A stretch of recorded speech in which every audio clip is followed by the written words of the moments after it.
মিষ্টু, পেঁয়াজটা না সরু সরু করে কাটতে হয়।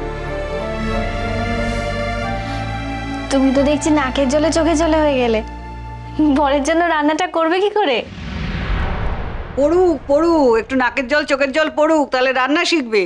আরে বিয়ে করলেই হলো, সংসার করা শিখতে হবে না? কালি কালি কালি কালি। কি গো স্বর্ণদি, কাকে বকছো তুমি এত? মিষ্টুকে। দাদা দুটো মেয়েকে তো নষ্ট করে দিয়েছে। বড়টা তো লেখাপড়া ছাড়া কিচ্ছু জানতো না, বিয়ের পর তুমি ছিলে বলে বেঁচে গেছে। কালি কালি। পিসি, এবার কিন্তু দীপ্তদার কোনো প্রবলেম হবে না। দিদি এত ভালো রান্না করে যে থালা চেটে পুটে খেতে হয়। বেচারা সৌরভ, ওর কপালটাই খারাপ, না খেয়েই দিন কাটাতে হবে। শোনো গীতা, কথা শুনলে ওর গা জ্বলে যায়। আমার বাবু আর এখানে থাকতে ইচ্ছে করছে না। কালি কালি কালি কালি কালি কালি। কপাল কেন খারাপ হবে? তোমার দিদি আছে তো, তোমাকে রান্না করা শিখিয়ে দেবে। একটা জিনিস খেয়াল রাখতে হবে যে মাংসটা যেন ভালো করে সেদ্ধ হয়। সেটা যদি সেদ্ধ না হয় তাহলে কিন্তু সৌরভ ওই বাচ্চাদের মতন চিপড়ি করে করে ফেলে দেবে। মামনি, তুমি দিদিয়াকে ঠিক করে বলে দিয়েছো তো দীপ্তদা কি কি ভালোবাসে? এখনো তো দেখছি সৌরভের টেস্টেই মনে রেখে দিয়েছে।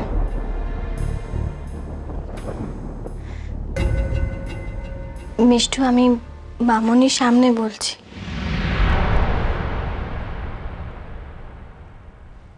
আমি কিন্তু সৌরভকে ভোলার চেষ্টা করছি।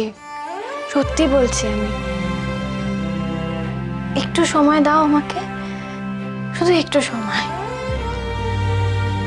আমিও চাই জানো তো যে তুমি তুমি এত ভালো করে রান্নাটা করো যাতে সৌরভ খুব ভালোবেসে খায়। বিশ্বাস করো, আমি চেষ্টা করছি বলতে।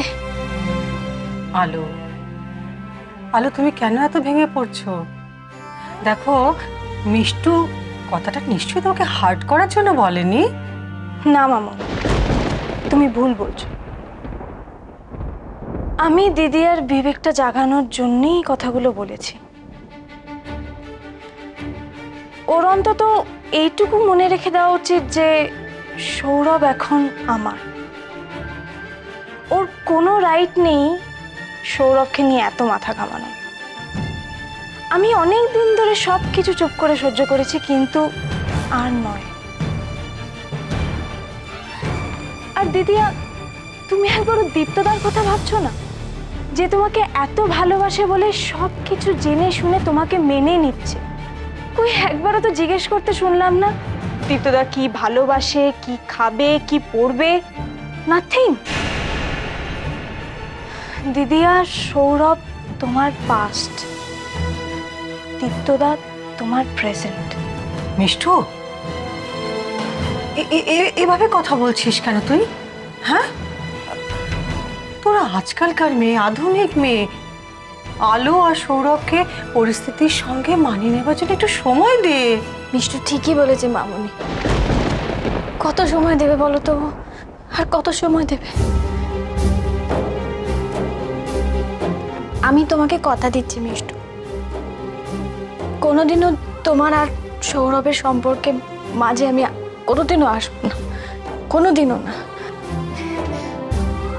চলো তো দুজনে মিলে রান্নাটা শুরু করে দিই। তুমি তোমার বরের জন্য আর আমি দীপ্তবাবুর জন্য রান্নাটা করি। মামনি, আমি কিন্তু খেয়াল করেছি দীপ্তবাবু ভেজিটেবলস খেতে খুব ভালোবাসেন না? আমি লক্ষ্য করেছি সেটা। শুধু সৌরভকে দেখলে আমার আমার সব সংযম ভেঙে পড়ে। কেন হয় এমন?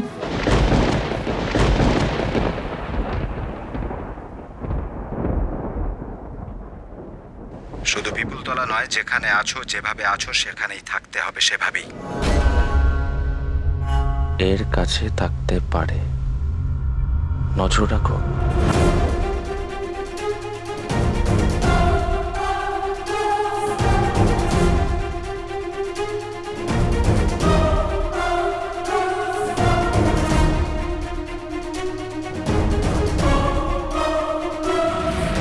সবকিছু তো সময় লাগবে। সৌরভ, তুমি কি আমার উপর নজরদারি চালাচ্ছ নাকি? যেখানে যাচ্ছি তুমি সামনে এসে হাজির হচ্ছ। ননসেন্স।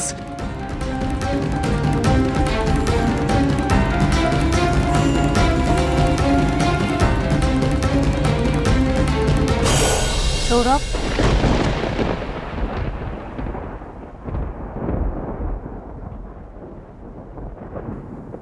কি খুঁজছো তুমি? তা জেনে তুমি কি করবে?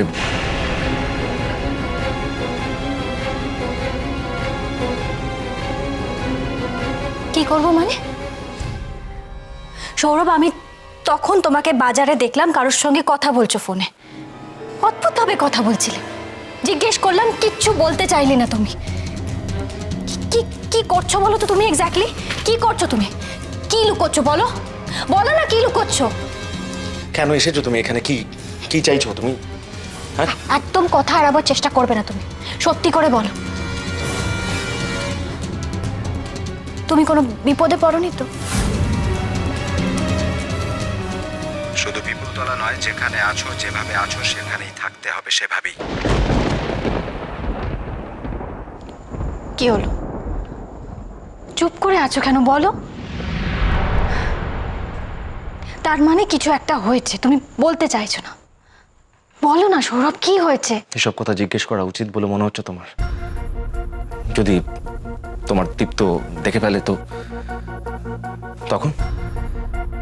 কালই তো বললে যে ওনার কোনো কথা তুমি অসম্মান করবে না।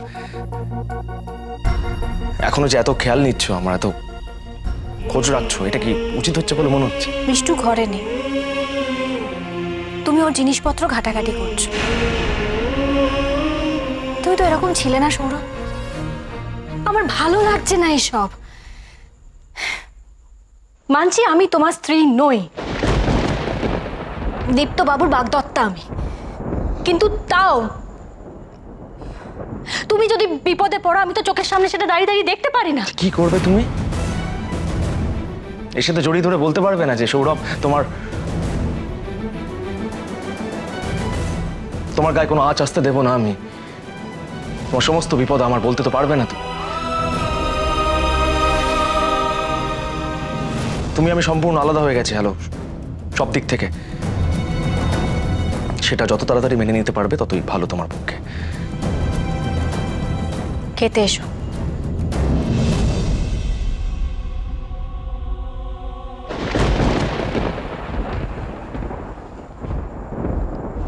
যদি কোনোদিনও মনে হয় যে আলোর সাহায্যের প্রয়োজন, আমাকে জানিও তুমি।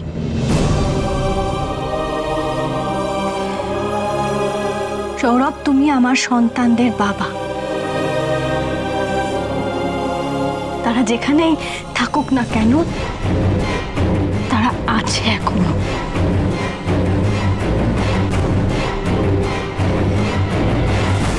আমাদের মধ্যে স্বামী স্ত্রীর সম্পর্কটা শেষ হয়েই যেতে পারে, কিন্তু আমি কোনোদিনও ভুলতে পারবো না যে তোমার জন্যই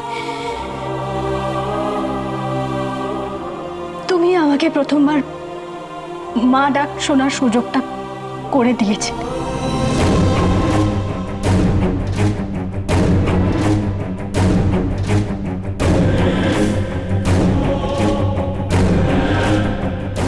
আমাদের মধ্যে স্বামী স্ত্রীর সম্পর্কটা শেষ হয়েই যেতে পারে, কিন্তু আমি কোনোদিনও ভুলতে পারবো না যে তুমি আমাকে প্রথমবার মা ডাক শোনার সুযোগটা করে দিয়েছিলে।